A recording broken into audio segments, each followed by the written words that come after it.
Hello जी, नमस्कार आप सभी को। Welcome back to Mayraj vlog. तो चलो जी शुरू करते हैं नेक्स्ट पार्ट जो आपके साथ शेयर करना था, जो मैंने आपको लास्ट वीडियो में दिखाया था, जो हम लोग ब्राइडल शूट के लिए गए हुए थे। मेकअप बेस तक मैंने आपको दिखाया था। अब जो है यहाँ पर मेरा हेयर डू चल रहा है, ड्रेस डलवा दिया है। बहुत ही प्यारा हेयर डू किया था, आजकल बड़ा ज़्यादा ट्रेंड में भी है ये। पारुल गर्ग जो है फेमस मेकअप आर्टिस्ट, उन्होंने भी बड़ी बारी ये हेयर स्टाइल ट्राई किया हुआ है। उनकी वीडियोस में भी काफ़ी बार आप लेडीज़ वगैरह ने, गर्ल्स ने देखा होगा। तो यहाँ पर मेरा भी यही कर रहे थे हेयर डू जो आजकल चला हुआ है, और बड़े अच्छे से उन्होंने बनाया हेयर बन मेरा। और पहले डोनट लगाया हुआ था, उसके साथ में फिर पिंस के साथ ये लटकन को इसके साथ एडजस्ट कर रहे थे बड़े अच्छे तरीके से, और बालों को एकदम सेट करके ये हेयर डू किया गया था। और हर एक चीज़ की टेक्निक होती है, हर एक चीज़ का अपना तरीका होता है करने का। उसी तरह हर एक मेकअप आर्टिस्ट अपने तरीके से ही अपना काम करते हैं, और इनके जो साथ में हेल्प करने वाले गर्ल्स थी, लेडीज़ थी, वो भी बड़ी प्यारी तरीके से बात कर रहे थे। और सच्ची में आकर काफ़ी मज़ा आया था मुझे। और पिन्स जो है वो काफ़ी ज़्यादा लगानी पड़ती है जूड़े बनाने में, क्योंकि 1% भी जूड़ा इधर से उधर नहीं हिलना चाहिए, क्योंकि जूड़ा अगर अच्छे से सेट हो तो फिर दुपट्टा कैरी करने में भी इजी रहता है। और सबसे इम्पॉर्टेंट पार्ट जो होता है दुपट्टा सेट करने के लिए, जूड़े का परफेक्ट होना बहुत ही इम्पॉर्टेंट रहता है। तो हर एक मेकअप आर्टिस्ट, हर कोई भी जो भी इस फील्ड में है, वो स्पेशली जूड़े को बड़ा ज़्यादा मतलब अच्छे से सेट करते हैं और अच्छे से बनाते हैं, ताकि इसके बाद जो हम दुपट्टा करते हैं एडजस्ट, वो भी अच्छे से सेट रहे। और बड़ी अच्छी टेक्निक होती है इनकी, सब कुछ पिन्स वगैरह एडजस्ट करने की। और बिल्कुल भी मुझे चुभा भी नहीं था, ऐसा नहीं था कि कर रहे थे तो कहीं लग रही थी, नहीं, बड़े अच्छे तरीके से उन्होंने सेट किया। उसके बाद जो थी वो मेरी माथा पट्टी वगैरह लगाना शुरू कर रहे थे बड़े प्यार से, और हम लोग बातें भी कर रहे थे और हंस भी रहे थे। और मेरी ठंडी से हालत थोड़ी सी माड़ी हो रही थी, तो यहाँ पर दीदी ने अपना मुझे स्टॉल भी दे दिया था। वो खुद देख कह रहे थे कि तुझे काफ़ी ठंड लग रही होगी, लेकिन मैंने कहा नहीं, इतना ज़्यादा तो नहीं, लेकिन हाँ ठंडी तो थी। तो ये माथा पट्टी भी बड़ी ज़्यादा प्यारी थी, बहुत ही सुंदर थी। और उन्होंने मुझे बताया कि वो स्पेशली उन्होंने शूट के लिए ही मंगवाई थी। तो मैं बीच से अपना मतलब कोई भी कहीं भी जाने के लिए साइड से ही हेयर रखती हूँ, तो इन्होंने मुझे बीच से करने को कहा, तो मुझे खुद से अजीब लग रहा था। ये देखो, ये मैडम भी यहाँ पर अपना थोड़ा बहुत शूट कर रही थी क्योंकि फ़ोन इसी के पास था, तो मैंने कहा थोड़ा अपना भी शूट कर लेना। और अच्छे से वो शूट कर भी रही थी। और जूड़ा सेट होने के बाद, ज्वेलरी डालने के बाद जो है यहाँ पर थोड़ा सा बैक से शूट किया जा रहा था जूड़े के लिए, क्योंकि हेयर डू इनका हो गया था और काफ़ी अच्छा हुआ था। और ये देखिए जी, मैंने ड्रेस भी डाल लिया था, बड़ा ही प्यारा लहंगा था, और सारी ज्वेलरी मेरी हो गई थी फिनिश, और अब था टाइम शूट करने का। मुझे बिल्कुल भी आइडिया नहीं है इन सभी चीज़ों के बारे में कि किस तरह से पोजेस देने हैं, किस तरह से हाथ रखने हैं, किस तरह से घूमना है। ये तो मतलब ये है ना कि तुक्के वाली बात ही होगी, जैसे थोड़ा बहुत खुद को ही जो लड़कियों में थोड़ा बहुत होता है दिखाने के लिए, वही सब कुछ था। और पर्सनली तो मुझे सच्ची में इन सभी चीज़ों के बारे में ज़्यादा नॉलेज नहीं है। जैसा हम लोग टीवी फ़ोन में देखते हैं, वही सब मैं भी कर रही थी। इतना ज़्यादा तो नहीं आ रहा था, लेकिन ये था कि वो मुझे खुद बता भी रहे थे किस तरह से क्या करना है, इस तरह से बैठिए, इस तरह से देखिए। तो मज़ा आ रहा था। और सच्ची में इन सभी कामों में काफ़ी टाइम लगता है। देखने में सभी को ईज़ी लग रहा होगा कि बड़े ईज़ी से हो रहा है, लेकिन नहीं, जितना टाइम हमें मेकअप करने में लगता है उतना ही टाइम शूट करने के लिए भी लगता है। ये तो हमारा इंडोर शूट था, अगर आउटडोर होता तो ज़्यादा का टाइम लगने वाला था, क्योंकि हर एक साइड देखनी पड़ती है, लाइटिंग का हिसाब देखना पड़ता है, कौन सी लोकेशन बैक तरह से अच्छी लग रही है, वो सब कुछ चेक करना पड़ता है। उसके बाद से ही फ़ोटोज़ और शूट वगैरह करते हैं सभी में भी। और इनके हॉल में भी थोड़ा बहुत हम लोगों ने शूट किया था, क्योंकि यहाँ पर लाइटिंग जो थी बढ़िया आ रही थी। तो यहाँ पर भी जो था थोड़ा बहुत हम लोगों ने वीडियो बनाया था, शूट भी किया था।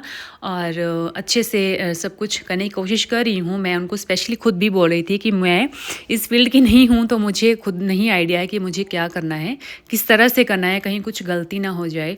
और मैं उनको बार बार अप्रोच भी कर रही थी कि प्लीज़ आप मुझे बता दीजिएगा, क्योंकि स्पेशली आपके लिए ही मैं आई हूँ, आपके लिए टाइम निकाला है। तो मैं चाहती हूँ कि मेरा अच्छे से हो ना हो, लेकिन आपका अच्छा सा आना चाहिए, क्योंकि उनके लिए ही आज का ये सारा मैंने दिन रखा हुआ था।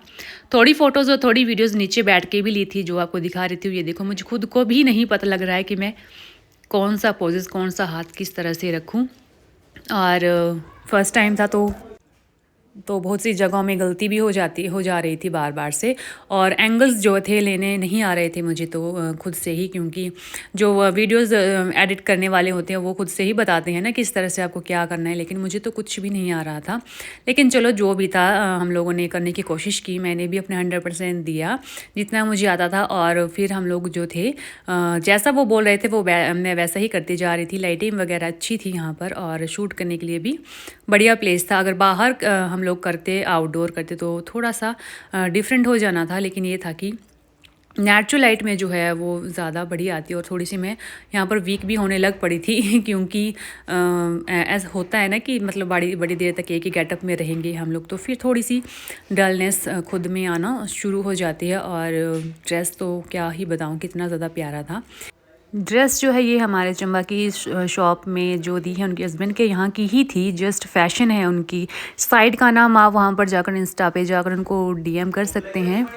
और भी उन्होंने वहाँ पर बड़ा कुछ रखी है कलेक्शन, तो वहाँ पर जाकर आप लोग कलेक्ट कीजिएगा, जो भी पसंद है ज़रूर ज़रूर लीजिएगा। और ये ज्वेलरी जो है वो स्पेशली हमारे चंबा की ही शॉप की कौशिक कॉस्मेटिक की यहाँ की है। बड़ी ही प्यारी शॉप है वहाँ पर, मैंने भी बड़ी बार उनकी शॉपिंग की है। हर एक तरह की ज्वेलरी वहाँ पर अवेलेबल होती है एज ए रेंट पर भी। तो प्लीज़ आप सभी जाइए और हमारे चंबा की फेमस शॉप में जो मर्जी आपको चाहिए वहाँ पर ज़रूर लीजिए। आप लोगों ने नोटिस किया होगा मेरे गेटअप में नथ जो है सबसे ज़्यादा अट्रैक्टिव थी, क्योंकि ये आजकल जो बड़े सारे ब्राइड जो है इस तरह की नथ डाल रही थी, तो इसीलिए मुझे भी यही दिलवाई गई थी। और शूट हुआ हमारा कंप्लीट, और उसके बाद मैं लगी सभी को बाय करने, और मैंने दी को दिया ढेर सारा प्यार, और उनको कहा नेक्स्ट टाइम हम ज़रूर मिलेंगे और इस बार ज़्यादा टाइम निकाल के आएंगे, ताकि जो है हम सभी ज़्यादा टाइम स्पेंड कर सके। उसके बाद हुआ बाय, और हम निकले घर के लिए। और मेरी हालत थोड़ी डल हो रही थी क्योंकि शाम का टाइम भी था और मम्मी की तबीयत भी कुछ ठीक नहीं थी। और मैंने सोचा था कि मैं अपना मेकअप जो है वो रात को रिमूव करूँगी, देखना चाहती थी कितना टाइम तक स्टे रहता है। उसके बाद हम लोग गए थे सुल्तानपुर की शॉप में, जहाँ मुझे सिमया के लिए कैप देखनी थी और ट्राउज़र, लेकिन कुछ भी अच्छा नहीं था, सब कुछ बेकार सा लगा मुझे, इसलिए मैंने कुछ भी नहीं लिया।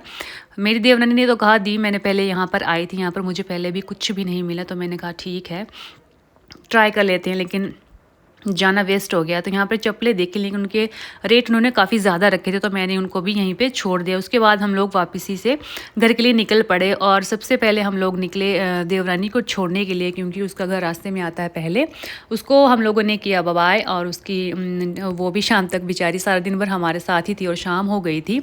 उसको फिर हम लोगों ने बाय किया, और स्वरित ने भी और मैंने। फिर उसके बाद हम लोग वापस से निकले अपने घर के लिए। स्वरित तो मेरी गोद में आते ही सो गया था, क्योंकि आज सुबह से उसको लेने का भी टाइम नहीं मिला था। देन मैं पहुंची घर में, मैंने सबसे पहले बनाई चाय, क्योंकि मेरे सिर में बहुत ज़्यादा दर्द हो रही थी। चाय के साथ मैंने खाया था कुछ स्नैक, और यहाँ पर मायरा बैठी थी क्योंकि उसके एग्ज़ाम चले हुए थे, तो मैंने चाय के साथ मट्ठी भी ली थी और 2-3 बिस्किट खाए, क्योंकि भूख भी लगी थी। देन घर के काम करने के बाद मैं पहुँची अपने वॉशरूम में अपने फेस क्लीन करने के लिए, क्योंकि अभी रात भर मेकअप डाल के नहीं सो सकती थी। सबसे पहले मैंने आईलैशेस ही निकाले थे, और बड़ी अच्छी स्टे वाली मतलब मेकअप की सेटिंग थी, बड़ा ही अच्छा मेकअप था। अगर कहीं फंक्शन होता तो मैं रात भर मेकअप ये रहने देती, बट अभी घर में ही है, तो इसको सबसे पहले मैं वाइप्स के साथ क्लीन कर लूँगी। देन उसके बाद जो क्लिनजर के साथ फेस अच्छे से क्लीन कर लूँगी। तो मेकअप एक बहुत बड़ी आर्ट है जो सभी को आना चाहिए। मुझे भी इंटरेस्ट है इन सभी चीज़ों में, लेकिन टाइम अभी नहीं है। टाइम मिलेगा तो ज़रूर अपने पैशन को करने की कोशिश करूँगी। और मेकअप रिमूव करने का दिल तो नहीं है, लेकिन दिल पे पत्थर रख के सारा मेकअप जो मैंने रिमूव कर लिया था अच्छे से। 2-3 वाइप्स लगे थे मुझे मेकअप साफ़ करने में, और सच्ची में सुबह मेकअप करवाया था और शाम तक वैसा ही है। अभी टाइम रात के 9 बजे का था। बच्चों सुलाने के बाद मैंने मेकअप साफ़ किया था, और सच्ची में बड़ा ही अच्छा दिन था आज, और मुझे तो बड़ा ज़्यादा मज़ा आया। आप भी कमेंट्स कीजिएगा आपको आज का मेरा वीडियो कैसा लगा, और प्लीज़ अगर आप लोग वहाँ गए हैं ज़रूर मुझे बताना। लुक्स ब्यूटी लॉन्च है उनके पार्लर का नाम, ज़रूर जाइए विज़िट कीजिए और मुझे कमेंट्स कीजिएगा। तो चलिए जी, आपको बाय करने का टाइम भी हो गया है, और वीडियोस पसंद आ रहे तो प्लीज़ चैनल को सब्सक्राइब करके जाना है, साथ में बेल आइकन प्रेस करना है। और जो भी आप लोगों को मेरी वीडियो में पसंद आ रहा है मुझे कमेंट में बताना है। फेस मेरा ऑलमोस्ट क्लीन हो गया है, सिर्फ आई मेकअप बचा है, जो कि पानी के साथ ही रिमूव होने वाला है। इतनी ईजी से तो नहीं होने वाला, इतनी अच्छे से उन्होंने मेहनत की हुई थी। एक और वाइप्स निकालूंगी ताकि डीप जो है वो फाउंडेशन है जिससे क्लीन हो जाए। क्लीन तो खैर मुंह धोने के बाद ही होगा, लेकिन यह जो ज़्यादा लग रहा है एक्स्ट्रा वो इसके साथ निकल जाएगा। और आप सभी ज़रूर अपने टाइम निकाल के ज़रूर इस सैलून में जाइए और अपना मेकअप करवाइए। और मेकअप की डिटेलिंग अगर आपको चाहिए या इनकी अपॉइंटमेंट चाहिए तो मुझे कांटेक्ट कीजिएगा, मैं आपका इनके साथ डीएम पे या फिर आपके साथ कांटेक्ट करवा दूँगी। और इंस्टा पे भी इनको आप सभी ने फॉलो करना है। इनके पेज का मेंशन मैंने आपके साथ कर दिया है, लुक्स ब्यूटी लॉन्च है इनके बुटीक सैलून का नाम। तो जाइए, एंजॉय कीजिए और अपनी जर्नी मेरे साथ शेयर कीजिएगा। और मुंह तो अच्छे से साफ़ हो गया है, आप लोग खुद देखो, हो गया है अच्छे से साफ़ लग तो रहा है। अब अपनी नेचुरल स्किन में आ गए हैं। सारा दिन का जो दुल्हन का गेटअप था वो अब अच्छे से रिमूव हो गया था और काफ़ी लॉन्ग लास्टिक मेकअप किया था अच्छे से। और विंटर में जो है वो मेकअप की जो है वो थोड़ी सी सेटिंग अच्छी नहीं लगती है, मे बी क्योंकि ठंडी रहती है तो फाउंडेशन वगैरह मेकअप वगैरह सेट ज़्यादा जल्दी हो जाता है, जिसकी वजह से ग्लोइंग स्किन नहीं लगती है ज़्यादातर। तो ये 2 वाइब्स निकाल के कुछ मुँह इस तरह से लग रहा है मेरा। तो चलो जी, अब अच्छे से सेटाफिल के क्लिनज़र के साथ अच्छे से अपने फेस को करते हैं क्लीन और फिर उसके बाद में सोने के लिए जाऊंगी। तो ये मैंने अच्छे से मुंह धो लिया है, तो अब है सोने का टाइम और आपको बाय बाय करने का टाइम। फ्रेंड्स प्लीज़ आप सभी कमेंट कीजिएगा आपको मेरा आज का व्लॉग कैसा लगा, और अच्छा लगा होगा तो प्लीज़ सब्सक्राइब कीजिएगा और बेल आइकन को प्रेस कीजिएगा। और मैं चलिए अब सोने के लिए, मिलते हैं आपके साथ नेक्स्ट वीडियो में। और ये देखिए जी, असली फेस आ गया सामने। Okay guys, bye bye and take care.